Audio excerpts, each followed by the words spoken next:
संवैधानिक दर्जा नहीं दिया। ये काम आपके बेटे ने जैसे ही आपने दिल्ली बिठाया ना, उस काम को भी कर दिया। मेडिकल कॉलेजों में जो कोटा मिलता है उसमें भी कांग्रेस ने ओबीसी आरक्षण नहीं दिया। ये काम भी भाजपा ने ही किया। संसद और विधानसभाओं में दलित और ओबीसी वर्ग को सबसे अधिक भागीदारी भाजपा ने दी है। केंद्रीय मंत्रिमंडल में सबसे अधिक ओबीसी मंत्री भाजपा सरकार में है। और कांग्रेस क्या कर रही है? कांग्रेस एक ओबीसी प्रधानमंत्री को भी सुबह शाम पानी पी पी करके गाली देती रहती है।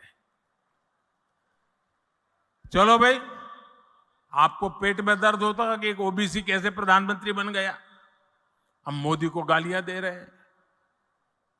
चलो, मोदी गरीब का बेटा है, आपको तो हक है गालियां देने का। आपके मन में मोदी के लिए नफरत है, उसकी जाति के लिए नफरत है, गालियां देते जा रहे हैं। लेकिन कांग्रेस को मोदी को जितनी भी गालियां दीजिए, परमात्मा और मेरे देश की माताएं बहनें मोदी की रक्षा करेगी। लेकिन ओबीसी को गाली देना बंद कीजिए। हर ओबीसी को ये बताना चाहिए कांग्रेस पूरे ओबीसी समाज को क्यों गालियां दे रही है। मोदी अगर ओबीसी है तो इसमें पूरी ओबीसी जाति का क्या गलती है भाई? आखिर क्यों कांग्रेस छत्तीसगढ़ के साहू समाज को गालियां दे रही है? क्यों कांग्रेस पूरे साहू समाज को चोर बता रही है?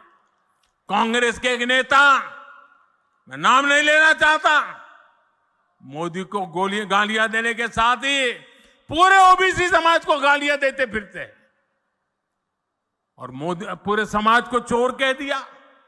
कोर्ट ने सजा ठोक दी और सुप्रीम कोर्ट ने भी सजा माफ नहीं की, जेल जाने की मैं थोड़ा मौका थोड़ा लंबा कर दिया है बस।